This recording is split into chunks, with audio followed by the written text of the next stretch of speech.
This is 3 News Daily. Hello, everyone. Welcome back to 3 News Daily on this Monday, June 12th. I'm Stephanie Haney here with what matters most in Northeast Ohio.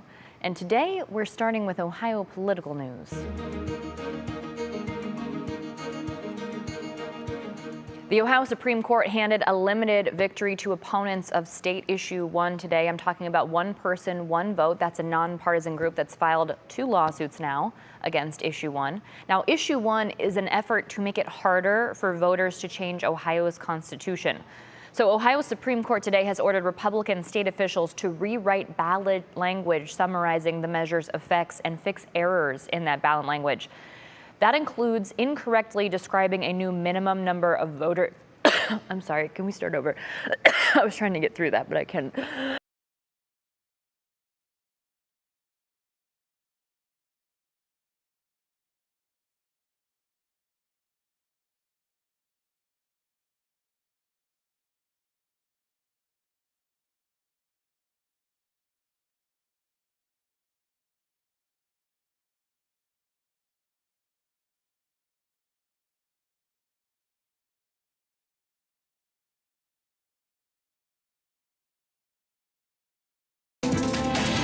This is 3 News Daily.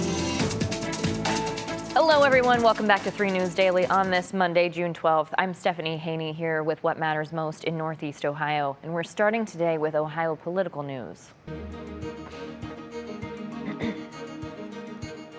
Today, the Ohio Supreme Court handed a limited victory to opponents of State Issue 1. I'm talking about the group One Person, One Vote. That's a nonpartisan group that has been challenging Issue 1, has filed 2 lawsuits against it with Ohio's Supreme Court. Now, Issue 1 is an effort to make it harder for voters to change Ohio's constitution. So the court today has ordered Republican state officials to rewrite ballot language summarizing Issue 1 and fix errors in that language.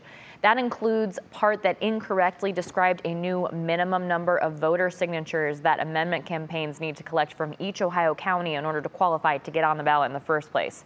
The court, however, did not address language that describes Issue 1 as, quote, elevating the standards. And why the group thinks this is problematic is because the word elevating has a positive connotation and might be confusing to voters who aren't necessarily familiar with the current standards. And if you're not aware, right now it takes a 50% plus 1 vote to pass a constitutional amendment in the state of Ohio on an election ballot.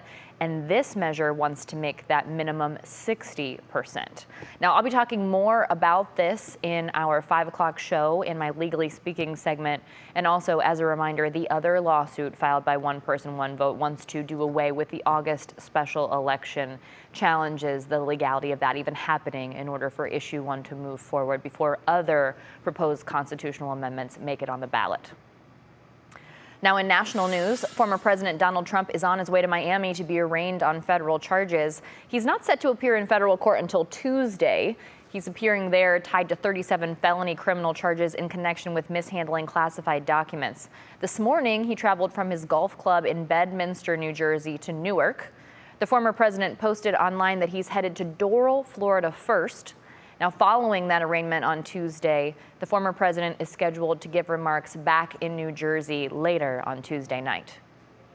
Now, in internet news, today around 6,500 Reddit communities have gone dark. This is a protest because there are controversial API changes which the company announced in April that they say will effectively kill off third-party apps used to view Reddit. Now, Reddit is commonly called the front page of the internet. It reaches an estimated 1.66 billion users every month, but it has made some of its most popular communities angry. These communities are known as subreddits. They're not happy about changes to how it will charge applications to gather information from the site.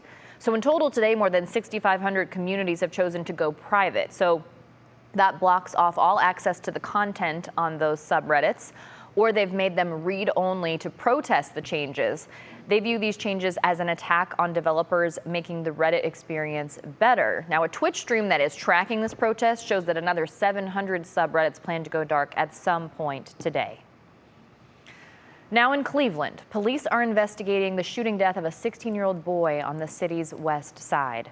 The shooting happened around 3 in the morning on Sunday on Clark Avenue near West 65th Street.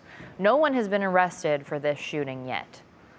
And in Middleburg Heights, the UPS Customer Service Center on Englewood Drive is being repaired today after it caught on fire on Sunday. Thankfully, the building was empty at the time, so we can tell you that no one was hurt. We don't know what started that fire just yet. Now, down in Akron, a boil water advisory is in effect this afternoon. This is after a water main break on Cuyahoga Street Saturday night. Now, if you're under the advisory, you need to bring your water to a rolling boil for at least 1 minute before it is safe to drink that water. The alert affects people near Northampton Road, Portage Trail Extension West, and West Bath Road.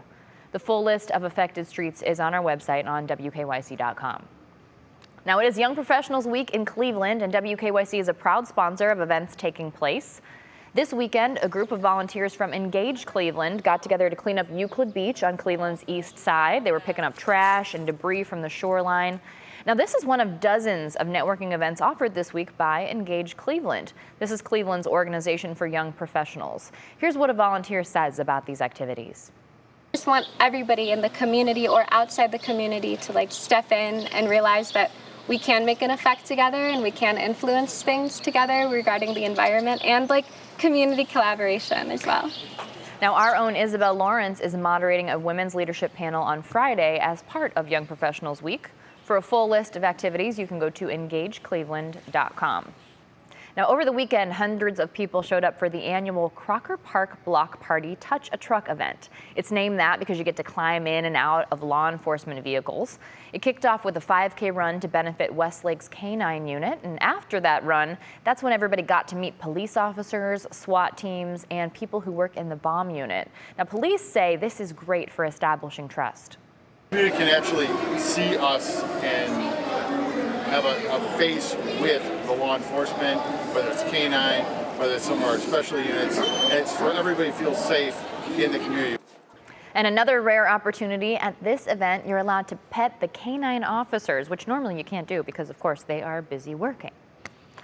All right, now before we go, we want to send a big congratulations to Kevin Love and his wife, Kate.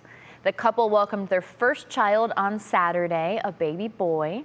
Now, Kevin missed Miami's team flights to Denver for Game 5 of the NBA Finals because of that, but flew there on his own, arriving on time for the team meetings and media responsibilities. And we do know that he will play in Game 5 tonight. And in an interview in Denver, he said, "Everybody's happy and healthy."